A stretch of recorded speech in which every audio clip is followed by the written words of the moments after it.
Before I talk about plurality, let's start with what we already know. Our democracy is broken and barely keeping up. Media and society are polarized, just adding to the dysfunction. And I'm not just talking about the US. Democracy is at risk around the world, with over half the world's countries experiencing some form of democratic backsliding. We haven't really figured out how to govern social media yet, but now there's a whole new factor in the mix. The AIs are here. They're the most powerful tools since the atomic bomb. They can help us and hurt us, but we better figure it out quickly before democracy falls apart. It's a lot, but I'm not here to be a doomer. I'm here to tell you why this new idea called plurality gives me hope and why I see it as the future of democracy and technology.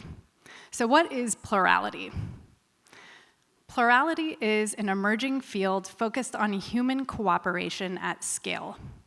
It's a social movement, a science, tools, technologies, and culture that help us connect across our differences. Plurality is actually the norm in biology, like healthy ecosystems and even the human body that's made up of trillions of human, bacterial, and fungal cells all working together. And we can intentionally cultivate it in our social systems too. Let's look at it in terms of governance. We move from a top-down system to a democracy with a focus on one person per vote. Plurality can help us upgrade our democracy so we can agree more and disagree more productively. Let's look at some examples starting with voting. I'm sure some of you have heard of ranked choice and approval voting that let you vote for multiple candidates. These help get politicians elected that more people want and help reduce polarization in our elections.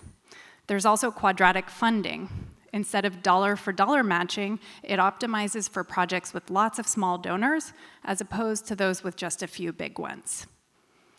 This is output from a tool called Polis that lets hundreds of thousands of people participate in one giant society-wide conversation, and it helps drive that conversation toward a rough consensus.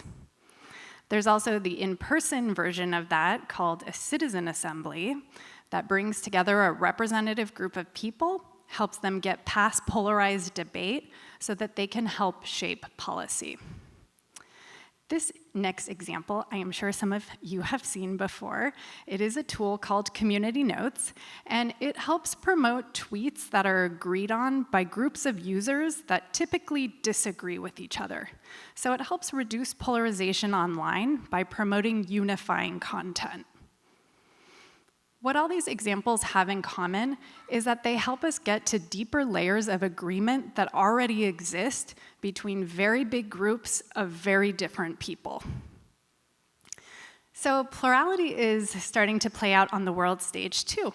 This is Audrey Tang. She got involved in politics during Taiwan's 2014 Sunflower Movement, where she helped protesters get organized and broadcast their message. Instead of putting her in prison, the Taiwanese government promoted her and made her the digital minister, where she helped bring transparency and citizen engagement across the country. She helped launch a tool called vTaiwan that incorporates tools like Polis and Talk to the City, so citizens can petition the government directly. Over half of Taiwanese citizens are registered, and a quarter are active users on the platform, which is amazing. And it makes me ask, what does it take for us to get there too? Plurality is more than just politics. It's so much more I couldn't fit in a 5-minute talk, like using language models for moderation, social identity systems, and even collaborative creation events like Burning Man. You can read all about it in a new book by Audrey and my collaborator, Glenn Weil, and 500 other contributors. You can join in even at plurality.net. But why should you care? I think it's going to take a movement toward plurality to get our planet-sized society really functioning. And that's what we need to tackle our biggest problems like global poverty and climate change. That's why I helped launch a nonprofit called Plurality Institute.